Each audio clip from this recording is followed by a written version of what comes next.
Well, hello everyone, and welcome to this episode of Let's Talk Mindset podcast with me, your host, Michelle Walter. Today, I have a very special guest.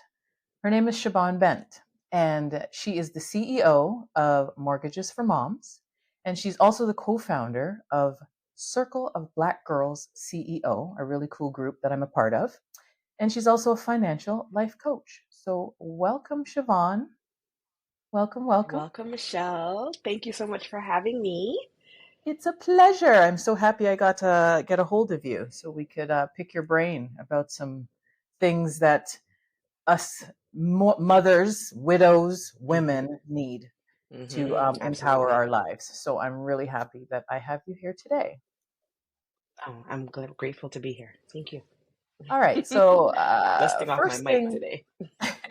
first thing I want to know from you is how what share the story behind Mortgages for Moms. Like, what inspired you to focus on assisting mothers in the mortgage hmm process? hmm Well, there's a preface to that. So the mortgages for moms came after I had my son. I've been a mortgage broker for this year is 24 years. I've been in the industry over 20 years. And how I actually got into the industry was highly influenced by my relationship with my mom. So I'm the eldest of three children, and my mom had me at a very young age. So I kind of grew up with her. Yes. And in seeing how, she struggled to make sure that we were provided for while also trying to make sure that she was okay, to me, that seemed like, I'm not sure that's how I wanted to really journey through life. And so I was always open to other ways of making money and just being more in control of how I did things. And so I entered into entrepreneurship long before I even realized that that's what that was. I started my own business at the age of 13. I was a hairdresser Wow. the neighborhood, doing everyone's hair, but I didn't even know that that's what I was doing. Like I was running a business out of the basement of our home. But then years later, I decided it was time for me to move and to just kind of like become an independent woman and activate all the things that my mom had instilled in me. And when I got to the point of making the decision, what was that? Where was I going to go? Was I going to become a renter and pay someone else, or was I going to purchase a property and pay myself? And now I didn't have any back knowledge of ownership or even the mortgage industry because we grew up in housing, right? Right. But I just ultimately decided that, I think I wanted to pay myself first. And so that's how I actually was introduced to real estate. And it was a couple years later that, after, working to pay my bills, because that's what I had to do, I Mm-hmm. was introduced to a mortgage broker who was ready to build her team. And I was like, you know what? Um, I know what real estate is about now. I know that this is something that I can get a return on for myself. Why not go into the industry and help others? And so I became an agent, and my mom was my first official client. I helped her to buy her first home. Oh, wow. And, she still has that home to this day. But Right. it was after about 10 years later, I had my own son. And it was no longer just about doing the act of mortgages, so to speak, to help people buy a home. It was really about changing the trajectory of my own life, but also, and more importantly, I think for my son's life. Right. And so while I knew that I had assisted my mom in moving from, housing into ownership, it didn't really connect. And so I was like, wow, this is actually something that is generational forward, right? Yes. And so the Mortgages for Moms community was evolved out of my realization that I had work to do, not only for myself, but other mothers like my mom and like myself. And so the Right. community is really focused on the educational part of it because growing up in Ontario, going to school, I never had a money class. I never had Me any neither. education Me on neither. what to do with a paycheck, right? And I was Yep. like, that's unheard of, and like that's very unfair. It's And so crazy, and you know what? It's still not a curricular part of the curricular in schools today. Still abs is not. today, it's Yeah. been in the talks for the last 20 years, right? Oh, that's crazy. Um, so, and this is where social media comes in because when I started, the conversation wasn't being had. It was literally, if I was sitting at the desk with you, but now, the information is readily available. Hmm. um, a lot of information, which can sometimes be overwhelming for some. Um, but just really being able to just give moms another perspective of how they can truly change their financial life for themselves as well as for their children is where Mortgages for Moms comes in. Awesome. That's awesome. So, okay, so what are some of the common challenges that mothers face when they're seeking mortgages, and how do you help them overcome them? hmm I think it goes back to education, right? Ownership is, again, is not something that had been and let me speak to my own community, right? It's never been something that's been at the forefront of aspiration of goals and changing generations. It was really about just owning a home to live in, Yeah. right? It's like, okay, well, I don't rent, but I own. And so the expansion of the education about understanding what the power of real estate is that where mortgages come in. Mortgages are a leveraging tool, right? And this is how the wealthy get wealthy. They leverage OPM, other people's money, to create generational wealth for their families. And so the challenge is what moms don't understand is like, although it's a large debt, when you are accepting a debt like that, you have to do it with a plan, right? It's not about just taking a mortgage and then just living in the property to pay the mortgage, right? That's essentially like renting. You're renting from yourself. Right. But knowing that when you do accept a mortgage, understanding that all products are not created equally, and that when you are investing into a mortgage, because you are investing, that you have to be mindful of life as well. So a lot of times people get hooked on the shiny object about a mortgage, oh, the lowest rate, or you know, um, just because I want a house, I'll just take it, even though my credit isn't okay, I'll pay the higher price. So it's really about getting the understanding of what you're actually embarking on, and it's not just for today, it's for the long term. And so where I come in is really just making sure that when I'm having conversations with moms that they're taking into account their life today, but also the life, 3 years from now, 5 years Yeah. from now. Because if you have children, and when you have children, you also have to factor in, education, post secondary, right? Hmm. And a lot of times that's not the conversation. So just making sure I'm expanding that holistic conversation with moms about the product itself, but what the product should be used for. It's a Yeah. stepping tool. It's a leveraging tool. Because sometimes as a single mom, you just need somebody to open your eyes to a different perspective of something. Sometimes Absolutely. it's like we have blinders on and we can't really see hmm past the blinders, and we need somebody else to kind of remove them and show us what is actually Absolutely. possible. Okay, so What is question possible? for you. hmm Good debt, bad debt. Is there such thing as good debt? It depends on who you're listening to, but absolutely, as I said, a mortgage would be considered a good debt. Anything that you can invest in that is going to give you a return on that. So Okay. although mortgages are big, it's usually the largest debt that any one person is going to carry. Right. And so when you're getting a mortgage, you're getting access to a tangible asset. So this is why understanding the type of product that you are embarking on or contracting yourself to is key, because it has to be a part of a strategy, right? So when you do get a mortgage, yeah, you're buying an investment, you're buying a property, you're buying a home that you want to make sure that it's in a marketable area, that there is the ability for it to appreciate, whether it's, super fast like it does in our or I'm not sure what part of the city are you were. I'm in Waterloo actually now. I used to be in Milton. Okay.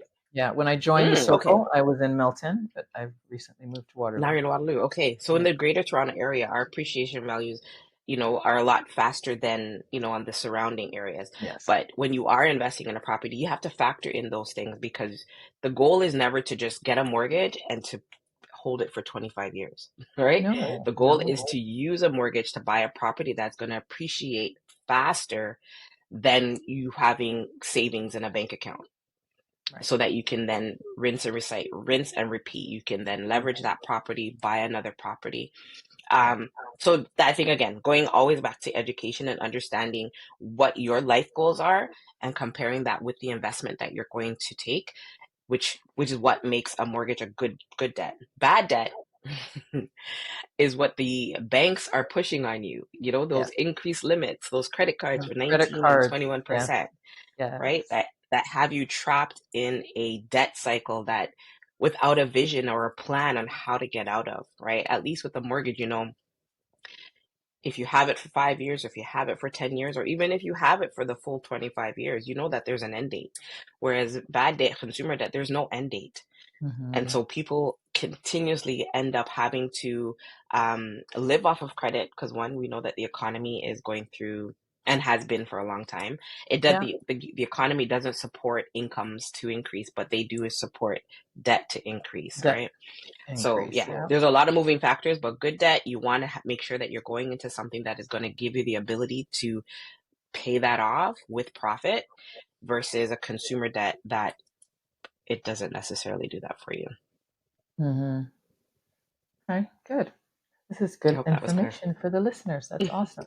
Thank you. Okay, so as a professional and a mother yourself, how do you balance? Um, how do you manage the balance between work and personal life? And what advice do you have for other mothers who are striving to balance their careers and their family Mhm. responsibilities? So if I'm honest, I don't even believe in the word balance. Although I've only been a mom for 12 years Right. and a business owner for much longer, which I think it equates to having another child. I don't Sure think it's does. possible to achieve the idea of balance. When I think of balance, I think, the diagram where it's 50-50, like the scale. 50-50, right? The Yes. scale, that's what it is, the scale. That is impossible to achieve 50-50 between business and like it just doesn't I can't wrap my head around it. So if there is a woman out there that knows how to do it, please give me some insight, Give me right? some But insight. what I Yeah. try to do, what I focus on doing is being present in the moment of whatever it is that I'm doing. And so that gives me, I would say, a balanced feeling, right? Knowing that I am showing up 100% in my role as a mom at the time when I'm doing so, or if Yeah. I'm working on my business, I'm showing up 100% as an entrepreneur. Because again, I think the balance idea is really just a myth or a false story or false narrative that people are trying to tap into that doesn't really exist. So when you Mhm. just, well, for me, when I've decided to just commit to myself in whatever I'm doing at that time, because I can't do it all. And Nope. if I try to No. do it all, something is going to Burnout. fall through the cracks. Burnout. Exactly, right? And Burnout. so, yeah, balance is not what I would strive for. So anyone listening, I would say, throw that idea of balance out the door and just prioritize, right? When you're operating as a mom, operate as a mom. When you're operating as a space as a woman, operate as a Businesswoman. space as a woman. Yeah. Or a businesswoman. Like give yourself dedicated times. Of course, things will overlap, but trying to I achieve the agree. idea of balance will keep you spinning I and agree. I and totally ultimately. agree with that. And I would even go as further to add that when it's your time off, Hmm. it should be time off. Absolutely. So that means put the phone away and don't be checking the computers. You don't need to check email if it's time off, even if it's an hour. Yeah. That Hmm. 60 minutes is for you and it should not involve anything else. The mom, the work, the CEO, none of those Yeah, things. It's I time off. agree. Yeah, That's because a something lot of that I times we literally. say Mhm. it's time off and then we find ourselves checking the phone, checking For the sure. email, For sure. checking to And I see. actually had to teach myself that through the pandemic. It Yes. wasn't until we were shut down and we're Yes. supposed to be still that I'm just like, whoa, what's happening here, right? What do And I so do with that's where like I myself? start, what do I do with myself? Or I'm doing too much. And so I literally had to carve out time and pack my son up and send him to his dad and be like, Mhm. this is my time. Like That's I'm not right. doing nothing. If I don't want to do laundry, I'm not doing laundry. The dishes ain't going anywhere if they need to be washed. I would just give myself time to rest. So that Yes. is a Yeah. learned behavior that I've implemented. That's great advice. Great advice. Hmm. Okay, so you have hosted seminars like First Time Home Buyer Seminar. Hmm. What motivated you to start these educational events and what impact have they had on your community? Mm. So it's kind of twofold. So I understand that education is powerful when making decisions about investing in real estate. or even just learning how to invest your money. Um, but again, going back to us as a community, me as a community, not having that access to the education. And so sometimes when you are listening to people on a screen, it makes the difference between talking to you on a screen and talking to you face to face and being able to give feedback and to have the ability to ask questions, particularly to you. Right. I find that it's easier to implement and take action on. So I've done, I've grown a large community online, but when you're in the room with people who are have aspirations to actually do something different, I find the transformation a lot greater. And so, prior to COVID, I did a lot more in person, and of course we had to adapt to just doing virtual. And so I've managed to still have the great impact virtually, but there's something different with being in the room and having access to the people who want to just pull you aside and say XYZ, because talking about finances, that's very personal. People are very Hmm. reluctant sometimes to really speak in open spaces about their finances. So I think building the community and having access to them in spaces that are dedicated to what they actually need at that time allows for them to get what they need and to be able to take action a lot Hmm. quicker. And don't you find that it's people can access you easier Hmm. when things are virtual? Like, I Yeah, yeah, understand yeah. you saying the transformation is bigger in person. I get that, but Hmm. you have a wider reach when it Wider reach. comes to Absolutely. being virtual and this whole social media thing that Yeah, we're all yeah. a part of, whether we want to be or not. I think another thing I'll add too, that being able to host dedicated sessions on whatever the topic is, so whether it's home ownership or it's on credit or if it's on money management, um, people are able to relate to me because I keep it 100. Like, I'm no money master, but I've learned through being in the industry, and that's what I'm imparting on you, right? Right. I've learned through my education, that's what I'm imparting on you.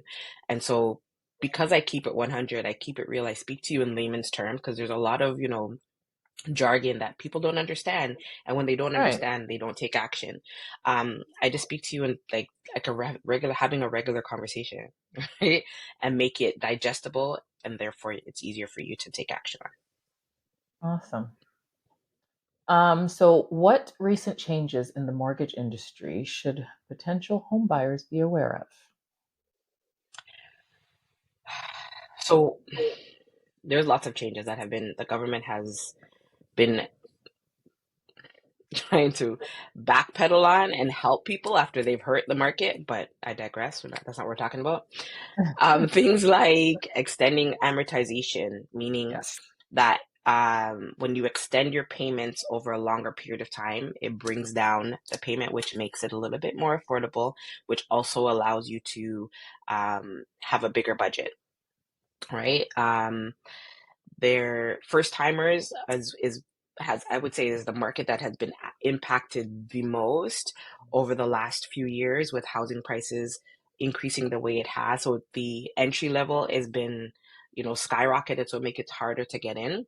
Hmm. So they've implemented some further incentives to help first timers who are buying like new construction and condos, you know, yeah. There's also like programs that have already been in play that they're just kind of adding onto. But for me, it's always about affordability. So, they can make as many changes as they want, but if it doesn't relate to your current financial situation, meaning I want you to buy a home, but if on paper, right, it looks like you can afford to get into a home, but in reality, aside from what it would take to finance or cover the finances of the home, I want you to take a consideration into all of your finances, not just what it's going to cost to buy in the home. Yes, your amortization will be extended. You could save $300 a month, but do you actually have $300 a month to pay that extra, to pay that mortgage is what I try to have the conversation with clients about. So the government, as I said, does do things that are supposed to entice people to get into the market, but I always encourage you to do a full financial audit of your own finances before you even consider that. Okay. And how do you, as a mortgage broker, stay updated with the industry trends? And how do you incorporate this knowledge into your clients' interactions? Social media has been a blessing. A lot of times, because I don't really watch news, but when the government makes announcements stuff like that, we do get the added information through the agencies that we're listed with. But social media has definitely done um, a great job in getting information across the network and the community. But how do I implement it? It's personal, because one change or one um, new opportunity in the market is not applicable to all people. So it's really about having those one-on-one conversations. But in terms of sharing the information, I do use my social, but I do also send emails, and I also get on the phone and say, hey, remember when we spoke 6 months ago and you were, not quite ready? Well, this is in place. So can we revisit and see if this is something that is beneficial to you? All right. So, future. What are your future plans for the Mortgages for Moms? And are there any upcoming projects or incentives or initiatives, excuse me, that you're hmm excited about? Yeah. So in the future, my heart for Mortgages for Moms is to actually be a financing solution for the mom community that I serve. There's, many other communities have access to government funding and government programs that help them move them ahead, but the mom community doesn't have that. And so my goal is to either facilitate that through my own riches, or find resources in which I can make that happen for moms, because sometimes they have the ambition, they have the solid job, but they have a lot of responsibilities, and they just need that little support that will help them, that can skyrocket them. So that's the future goal for Mortgages for Moms.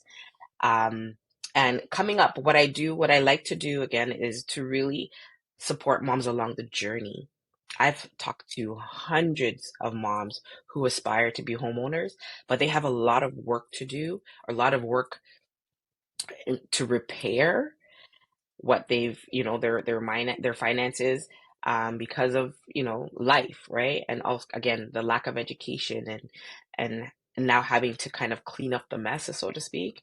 So I try to do a lot of educational, again, workshops, but courses, like hands-on, so I'm actually working with you about your situation, and you're doing the work, and I'm holding you accountable.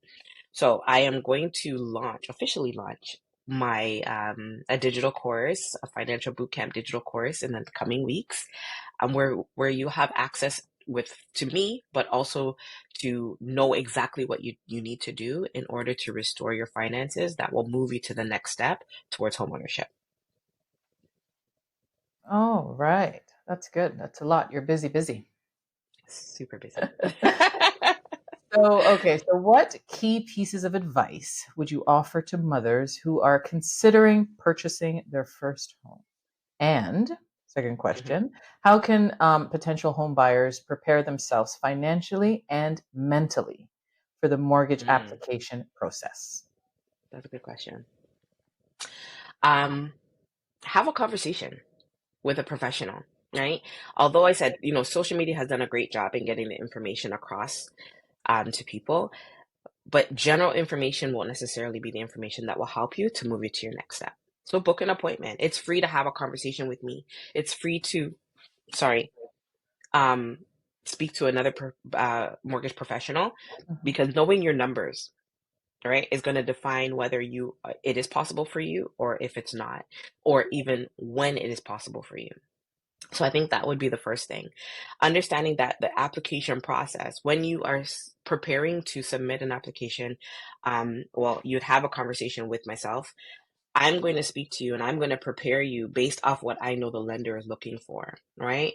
And so the key thing is making sure that you're making enough money, because affordability, again, is um, not talked about enough, right? The idea of homeownership is fabulous, investing in real estate so you can build generational wealth.